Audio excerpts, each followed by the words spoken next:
ஸ்ரீ குருப்பியோ நமக. குருர் பிரம்மா குருர் விஷ்ணுர் குருர் தேவோ மகேஸ்வரக குரு சாட்சாத் பரம் பிரம்ம தஸ்மை ஸ்ரீ குரவே நமக. சதாசிவசமாரம்பாம் சங்கராச்சாரிய மத்தியமாம் அஸ்மதாச்சாரிய பர்யந்தாம் வந்தே குரு பரம்பராம். குரவே சர்வலோகானாம் விஷஜே பவரோகிணாம் நிதயே சர்வவித்யானாம் தட்சிணாமூர்த்தயே நமக. ஸ்ருதிஸ்மிருதிபுராணானாம் ஆலயம் கருணாலயம் நமாமி பகவத்பாதம் சங்கரம் லோகசங்கரம். सदात्मध्याननिरतं विषयेभ्यः पराङ्मुखं नौमि शास्त्रेषु निष्णातं चन्द्रशेखरभारतीं. विवेकिनं मगाप्रज्ञं धैर्यौधार्यक्षमानिधिं सदा अभिनवपूर्वं तं विद्यातीर्थगुरुं भजे.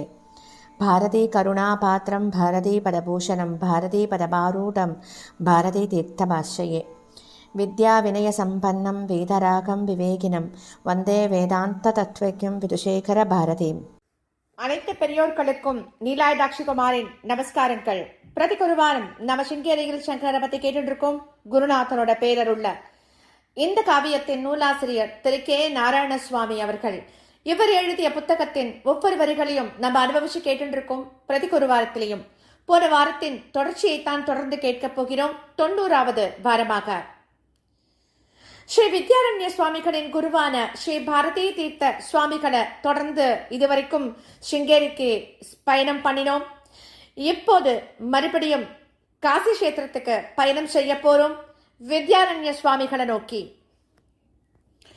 கிபி 1336 ஆண்டுல விஜயநகர ராஜதானியை ஸ்தாபனம் பண்ணிட்டோம். அரிகர ராயரை சக்கரவர்த்தியாக சிம்மாசனத்துல அமர்த்தி அபிஷேகம் செய்த அதே நாளிலேயே ஸ்ரீ வித்யாரண்யர் அங்கேயே தங்காமல் உத்தரதேச யாத்திரையாக புறப்பட்டார் இல்லையா? நம்ம இதை கேட்டோம். பாதச்சாரியாக ஹிமாலயத்தில் கேதார கஷேத்திரத்தில் ஈஸ்வர தரிசனம் செஞ்சுட்டும் காசி கஷேத்திரத்துக்கு வந்து சேர்றார்.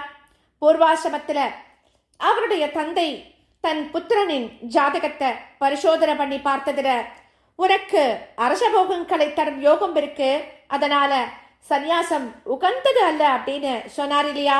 எல்லாருக்கும் ஞாபகம் இருக்கும் கண்டிப்பா இந்த சம்பவம். அந்த சகல யோகம் அந்த போகங்களுடன் அவருடைய அனுபவத்திற்காக அவ்வப்போது வந்து அவரிடம் தன்னை அறிமுகம் செய்து கொள்றது. மீண்டும் மீண்டும் அதை வெறுத்து நிராகரித்து விட்டு ஒதுங்கி ஒதுங்கி செல்கிறார் அவர். அவருடைய மனதில் திடமாக இருந்த அந்த வைராக்கியம் அவ்வளவு நிர்பலமா இருக்கு. டெல்லியை ஆண்ட மன்னனுக்கு ஒரு குமாரன். அவன் பிறவியிலிருந்தே பேசும் சக்திய அடையாதவனாக ஊமையாகத்தான் இருக்கான். ஸ்ரீ வித்யாரண்ய சுவாமிகள் காசி கஷேத்திரத்துக்கு வந்து வாசம் செய்வதை தெரிஞ்சுண்டோ அந்த அரசன் தன்னுடைய குமாரனுடன் காசி கஷேத்திரத்துக்கு வந்து அவரை தரிசனம் செஞ்சுட்டு வணங்குறான். அவரிடம் தன்னுடைய குமாரனிடம் இருந்த குறைபாட்டை பத்தி விஞ்ஞாபனம் பண்ணிண்டோ கருணையோடு இவனுடைய குறையை தாங்கள் நீக்கணும் அப்படின்னு பிரார்த்தனை பண்ணிக்கிறான். பரம கருணாமூர்த்தி இல்லையா அவர்? உடனே மனமிறங்கி தம்முடைய தபோ மகிமையால அந்த அரசகுமாரனுக்கு இருந்த குறைய நீக்கி பேசும் திறனை கொடுக்கிறார். அந்த தில்லி அரசனுக்கு அவரிடம் இருந்த ஈடுபாடு பன்மடங்கா பெருகி தன்னுடைய கிருதஞதையை காட்ட விரும்பி அதிசயமான பல பரிசு பொருட்களை காணிக்கைகளாக அவருடைய முன்னால சமர்ப்பணம் பண்றான். ஆனா ஆச்சாரியால் அவைகளையெல்லாம் கண் கொண்டு கூட பார்க்காம நிராகரிச்சுட்டார். இப்பேற்பட்ட இந்த சம்பவத்தை கூறும் ஸ்லோகம் கூட குருவம்ச காவியத்துல இருக்கு. கடைசியில அரசனுடைய ரொம்ப வற்புறுத்தல்களுக்கு இணங்கி கங்கை கரையில் எந்தவித தொந்தரவும் இல்லாமல் வசிக்க உத்தேசம் பண்ணியிருக்கும் தமக்கும் தம்முடைய சிஷ்ய கோடிகளுக்கும் வசதியாக 2 மடங்களை கட்டிக்கொள்வதற்காக ஒரு சின்ன பூமியை மட்டும் காணிக்கையா வாங்கிக்கிறார். இவைகளில் ஒன்றுதான் இன்றும் காசிகேதார கட்டத்தில் இருக்கும் பழமையான சிங்கேரி மடம். காசியில கங்கை கரையில் வாசம் செய்தது அவரோட மனசுக்கு ரொம்பவும் உகந்ததா இருக்கு. திருக்கால கங்கா ஸ்நானம் அனுஷ்டானங்கள் சிஷ்ய சந்நியாசிகளுக்கு வேதாந்த பாடங்கள் நடத்துவது, கிரந்தங்கள் எழுதுவது, தியானம், யோகம், இப்படி காலம் வெகு வேகமா போகிறது. ஆனாலும் அவர் அவதார புருஷர் இல்லையா? லோகோபகாரமான எந்த நல்ல காரியத்தை நிறைவேற்றி வைப்பதற்காக பூலோகத்திற்கு அனுப்பி வைக்கப்பட்டிருக்கிறாரோ அதையும் செஞ்சு முடிக்கணும் இல்லையா? அந்த வேளையும் வருது. ஒரு நாளைக்கு மாலை பொழுது அவருடைய மடத்தை தேடிண்டு ஒரு தென்னிந்திய யாத்ரீகர் வரார். சிங்கேரி ஜெகத்குரு ஸ்ரீ வித்யாதீர்த்த மகானின் சிஷ்யர் ஸ்ரீ வித்யாரண்ய சுவாமிகளை தரிசனம் செய்ய வந்திருக்கேன். சிங்கேரியில் தற்சமயம் ஆட்சி புரியும் ஸ்ரீ பாரதே கிருஷ்ண தீர்த்த சுவாமிகளிடமிருந்து ஸ்ரீமுகரூபமான சந்தேஷம் கொண்டு வந்திருக்கிறேன் அப்படின்னு தன்னை அறிமுகம் பண்ணிக்கிறார். கங்கையின் ஸ்நான கட்டத்துல பிரவாகத்தை தொட்டு கொண்டிருந்த படையில் அமர்ந்து அனுஷ்டானம் செஞ்சு கொண்டிருந்த ஸ்ரீ வித்யாரண்யரிடம் தகவல் சொன்னவுடன் வந்தவர் தங்குவதற்கு வேண்டிய சௌகரியங்களை செய்து கொடுத்து கௌசம், ஸ்நானம், ஆகாராதிகளை முடிச்சு கொள்ள சொன்னதாக பதில் சொல்லி அனுப்புறார் சுவாமிகள். பிறகு அவர் குறிப்பிட்ட காலத்துல ஒரு பிரம்மச்சாரி சீடர் அந்த யாத்திரிகரை அவரிடம் அழைச்சிட்டு வரார். தெரிஞ்ச முகம்தான், தெலுங்குல பேசுறார். தம்ம அறிமுகம் செய்து கொண்டு சாஷ்டாங்க நமஸ்காராதிகளை செஞ்சு வணங்குறார். மேலும் அவர் கொண்டு வந்திருந்த ஸ்ரீமுகம் ஸ்ரீ வித்யாரண்யரின் முன் பயபக்தியோட சமர்ப்பணம் செய்யப்படுறது. அதை தன்னுடைய வலது கரத்தால எடுத்து கண்கள்ல ஒத்திண்டோ பிரிச்சு பார்க்காமலேயே தம் படியில வச்சுண்டோ யார் வந்தாரோ அவரிடம் சம்பாஷிக்க தொடங்குகிறார் ஸ்ரீ வித்யாரண்யர். ஓஹோ, நீங்களும் ஓரங்கல் பிரதேசத்தை சேர்ந்தவரோ? சிங்கேரியில் மடத்தில் கைங்கரியம் செய்கிறீர்களோ? என்ன என்ன வேலைகள் எல்லாம் செய்கிறீர்கள்? அப்படியெல்லாம் பரம கருணையோட கேட்டு அவரை பயம் தெளிந்தவராக செய்கிறார். முதல்ல ஹரிஹரராஜன் தன் பரிவாரங்களுடன் சகோதரர்களுடனும் சிங்கேரிக்கு வந்து குருதர்சனம் செய்து கொண்டது. விஜயோத்சவம் நடத்தப்பட்டது. ராஜ்யமான்யமாக கிராமங்களை தானமாக அளித்தது. பிறகு ஸ்ரீ வித்யாதீர்த்தருக்கு ஒரு நூதனமான ஆலயம் எழுப்பியவது எல்லாத்தையும் தெரிவிக்கிறார் அந்த மனுஷர். அந்த ஆலயத்தின் அழகையும் அதன் அதிசயங்களையும் விவரமாக சொல்ல விரும்புகிறேன். ஆனா அதற்கு நிறைய அவகாசம் தேவையாக இருக்கும். ஆலயத்தின் கும்பாபிஷேகத்திற்கு அரசர் வர முடியல. ஹரிஹரராஜன் ஸ்வர்க்கவாசியாக ஆன பிறகு அவருடைய இளைய சகோதரரான புக்கராயன் சிம்மாசனத்தில் அமர்ந்தார். அவருடைய ஆட்சியே இப்போது நடக்கிறது.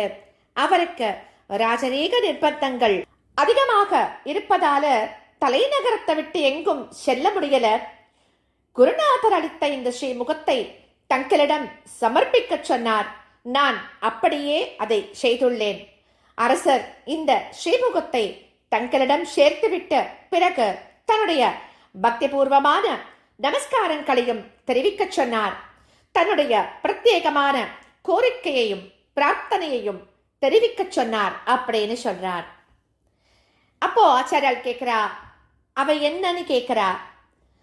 அப்போ அந்த மனுஷர் சொல்றார், தங்களுடைய வரவை தன்னுடைய ராஜ்யத்தில் வசிக்கும் சகல பிரஜைகளும் ஆவலுடன் எதிர்பார்ப்பதாகவும் தங்களுடைய புனிதமான பாதங்களின் ஸ்பரிசம் ஏற்பட்டவுடன் தான் ராஜ்யத்தை பீடித்து வரும் சகல அரிஷ்டங்களும் நீங்கும் என்றும் தாங்கள் வெகு சீக்கிரமாக ராஜதானி நகரத்திற்கு வந்து நீண்ட காலம் வாசம் செய்து தனக்கு அனுக்கிரகம் செய்ய வேண்டும் அப்படின்னும் தெரிவிக்க சொன்னார்.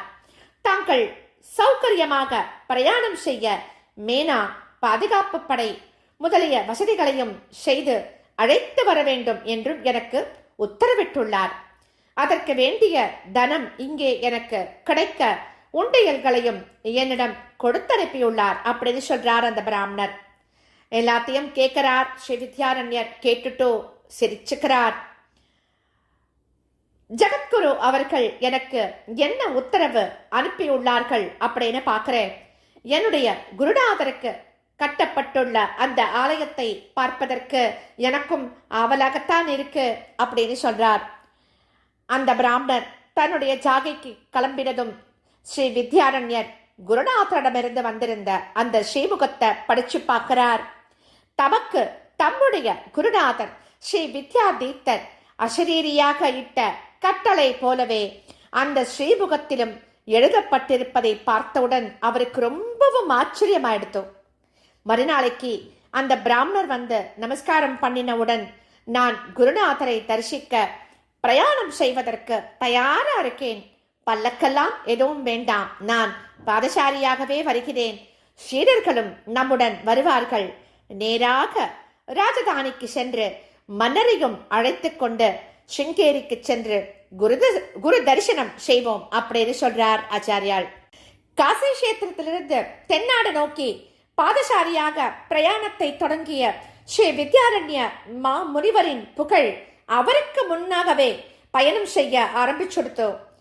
அவருடைய கடக்கன் திருஷ்டி எவ்வளவு குளிர்ந்ததாகவும் கற்பூர பொடிகளை போலவும் கல்ஹார புஷ்பங்களின் வருஷம் போலவும் பூர்ணச்சந்திரனின் அமிர்த கிரணங்கள் போலவும் சந்தன குழம்பு போலவும் மனத்திற்கு ரம்யத்தையும் ஆனந்தத்தையும் அளிக்க வல்லதாகவும் இருக்கும் அப்படிங்கிறதாக ஒரு ஸ்லோகம் குறிப்பிடப்பட்டிருக்கு. அப்பேற்பட்ட அந்த வித்யாரண்யர் அப்படிங்கிற அந்த பதம் அவருடைய சந்நியாச ஆசிரம நாமமாக மட்டுமில்லாம அவருடைய பெருமையை எடுத்து கூறுவதாகவும் அமைஞ்சிருந்ததாக பல அறிஞர்கள்லாம் சொல்லியிருக்கா. அதற்கு பல விசேஷ அர்த்தங்களையும் சொல்லியிருக்கா. பொதுவாக லோகோபகாரமாக மற்றவர்களின் ஆத்மஸ்ரேயஸுக்காக அவர் செய்த மகத்தான காரியங்களாலும் அந்த ஆசிரம பட்டப்பெயர் ரொம்ப பொருத்தமாக அமைஞ்சிருந்தது அப்படின்னு சொல்லி வியந்து பார்த்திருக்கா. பாரதி, சரஸ்வதி, தீர்த்தர் அப்படிங்கிறத போல அரண்யர் அப்படிங்கிறதும் சந்நியாச ஆசிரமத்தை குறிக்கும் விருதுகள்ல ஒண்ணு.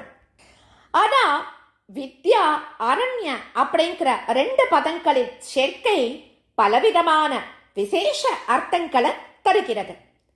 அடர்ந்த மரங்களும் கொடிகளும் செடிகளும் ஓடைகளும் நதிகளும் தடாகங்களும் விலங்குகளும் பட்சிகளும் நிறைந்த அரண்யம் மனதிற்கு ரம்யத்தை தருவதாக இருப்பது ஒரு பக்கம், மற்றொரு விதத்தில் பயத்தையும் தரும். அதுபோலவே ஸ்ரீ வித்யாரண்யர் பல விஷயங்களை பற்றி ஞானத்தை அடர்த்தியாக உடையவராக, மனத்தை கவருபவராகவும் அதே நேரத்தில் பயத்தை உண்டு பண்ணுபவராகவும் இருந்தார். அதனாலேயே அவர் வித்யாரண்யர் அப்படின்னு சில அறிஞர்கள்லாம் சொல்லியிருக்கார். வேறொரு அறிஞர் வித்யாரண்ய என்றால் வித்யாபிகீரண்ய அப்படின்னு பிரித்து, அதனால அவர் சாஸ்திரார்த்தங்களை பற்றி விவாதங்கள் நடக்கும் சபைகள்ல தான் அறிந்த வித்தியைகளை உபயோகித்து எதிர்பக்ஷவாதங்களை முறியடிப்பவர் அப்படிங்கிற புகழ் பெற்றவர் அப்படிங்கிறத தெரிந்து கொள்ளணும் அப்படின்னு சொல்லியிருக்கார். பிரசித்தி பெற்ற துவைத்த மதத்தின் தலைவர் ஸ்ரீ அக்ஷோபிய தீர்த்தருடன் அவர் செய்த வாதத்தை குறிப்பிட்டு சொல்லியிருக்கார் அந்த அறிஞர். மற்றொருவர் சமி அப்படிங்கிற பெயருடைய மரத்தின் இரு அரணிகட்டைகள் மேலே ஒன்றும் கீழே ஒன்றுமாக வைத்து கடைந்து ஹோமாக்னி மூட்டப்படுவதை சுட்டி காட்டியிருக்கார். வித்யை அப்படிங்கிறது பராவித்யை, அபார வித்யை அப்படின்னு ரெண்டு பிரிவுகளை கொண்டது. ஸ்ரீ வித்யாரண்யர் இரண்டு பிரிவுகளையும் வளப்படுத்தி மங்கி இருந்த வைதீக தர்மம் அப்படிங்கிற அக்னியை மீண்டும் கொழுந்து விட்டு எரிய செய்தார். வேதங்களும் சாஸ்திரங்களும் தங்களுக்கு உரிய உயர்ந்த ஸ்தானங்களை மீண்டும் அடையச் செய்தார். உபனிஷத் போதிக்கும் வேதாந்த ஞானத்தை பரப்பினார். அதற்காக பல கிளை மடங்களை ஸ்தாபனம் பண்ணினார். நூல்களையெல்லாம் எழுதினார். அரண்யம் என்கின்ற அக்னி போல வைதீக தர்மத்தை தமது வித்யினால் ஒளிவீசச் செய்தவர் ஸ்ரீ வித்யாரண்யர் அப்படிங்கிறது அந்த அறிஞரோட விளக்கம். இப்படி வேறொரு விளக்கமும் சொல்லப்பட்டிருக்கு. தபஸ் செய்வதற்கு சன்னியாசிகள் தனிமையை நாடி மரங்கள் அடர்ந்த அரண்யத்திற்கு செல்லுவார்கள் இல்லையா? இவரோ 14 விதமான வித்யைகளையே மரங்களாக கருதி அந்த அரண்யத்தில் வசித்து உலகை உய்வித்தவர். ஆகையால் இவர் ஸ்ரீ வித்யாரண்யர். தோன்றி புகழோடு தோன்ற வேண்டும் அப்படிங்கிற வாக்கின்படி புகழோடு தோன்றியவர் ஸ்ரீ வித்யாரண்யர். அவருடைய வரவிற்காக தென்னாடே காத்து கொண்டிருக்க பிரம்மச்சாரியாக இருந்த போது ஒரு முறையும் சன்னியாசியான பிறகு இருமுறையும் காசி கஷேத்திரத்திற்கு சென்று திரும்பியவர் இப்போது தென்னாடு நோக்கி திரும்பி 3வது பயணம் அவருடையது தொடங்கிறது. அவரை அழைத்து செல்ல வந்த பிராமணோத்தமரின் துணையுடன் அது மிகவும் சௌகரியமாகவே இருந்துடுத்து. முந்தைய பிரயாணத்தின் போது ஸ்ருங்கிப்பட்டர் அப்படிங்கிற பிரம்ம ராட்சஸ் தம்முடன் வந்து உதவியதை அவர் நினைவு கூர்றார். அந்த சமயத்துல எல்லாருக்கும் ஞாபகம் இருக்கும். இது அந்த பிரயாணத்தின் போது ஏற்பட்ட கஷ்டங்களும் மனதை துயரமடைய செய்த காட்சிகளும் இப்போது இல்லவே இல்லை. அநேகமாக தென்னாடு முழுவதும் வியாபித்து விட்டிருந்த விஜயநகர தர்ம ராஜ்யத்தின் அதிபதி அல்லவோ அவருக்கு அழைப்பு விடுச்சிருக்கார். இதுக்கப்புறமா அடுத்த வாரம் தொடர்ந்து கேட்கலாம். ஸ்ரீ சத்குரோ பாகி, ஸ்ரீ சத்குரோ பாகி, ஸ்ரீ சத்குரோ பாகி.